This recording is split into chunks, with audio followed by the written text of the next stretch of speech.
Hi, yeah, hi. Go ahead. No, that's fine, yeah. You guys are alive, right? We're alive tonight. Let's go. Anyways, I wanted to pose a question for you guys. How many of you guys have met a deaf person before in your lives? Not me, I don't count, right?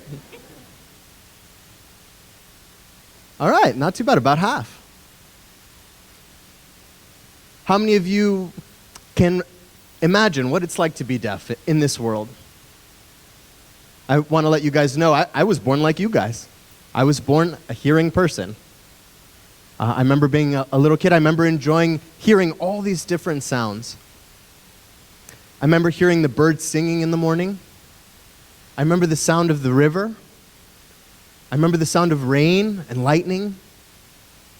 I remember the chickens and the goats and the cows and all the different noises that I had experienced as a hearing child. I remember music as well. So life was beautiful. I went to school. I talked. I danced. Until about the age of 10. I remember I was in class, it was 4th grade, and my class suffered. It was horrible. For 3 months, we didn't have a teacher. And I remember our new teacher was supposed to show up this particular day, and I was so excited to go to school and learn. But my head, my body, my energy was really low. I had this horrible fever, and I was dizzy, and I couldn't focus. So the teacher ordered my cousin, who happened to sit next to me, to take me home. My cousin helped me arrive back to my house, and I was done for. I was really, really sick. And my grandparents called my father to come see me, and he rode over on his bicycle, and he took me home, back to my parents' home. I remember it was a Thursday night. The next morning, I woke up, and gosh, I just had a hard time hearing anything. I called to my mom. I was like, Mom, I can't hear anything. And my mom said, oh, calm down, son. We'll go to the doctor tomorrow. We'll be fine. So I went to bed. Friday morning, I couldn't hear anything, and it became worse and worse and worse. And my dad decided to put me on the back of his favorite bicycle and walk me. We walked to the nearby health clinic. I wish we had hospitals in my country, but Burundi at that time is just tiny, and there was no 911, no ambulances to come pick me up. We had to use whatever we had, so my dad used a bicycle. The nurse at the clinic looked me over and said, "You're fine," and she gave me fever medication. She said I'd be perfectly fine. So I went back home. It was a Saturday, and then it was a Sunday, and I felt so horrible. I remember waking up in the morning, and I was so cold in the bath. I couldn't even stand. I couldn't even really sit anymore. So bicycling wasn't an option for me. So my family called our neighbors, and they used our method by which we brought people to the hospital. They put me on a stretcher with 2 wooden dowels and 4 men on each corner and laid me down. And they walked me back to the same clinic again. That day, the nurse looked me over and was very direct with my parents. My nurse said, "Your son is going to die. I have no time for dead people. Take him away and bury him."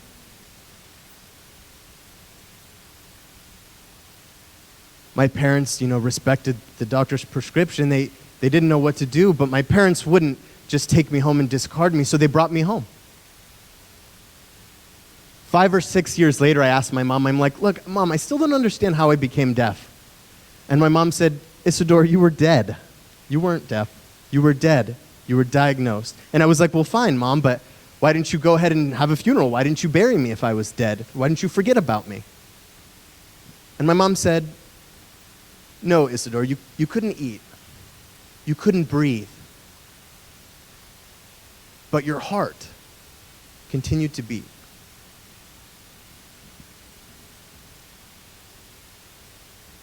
And here I am alive. And now I'm deaf."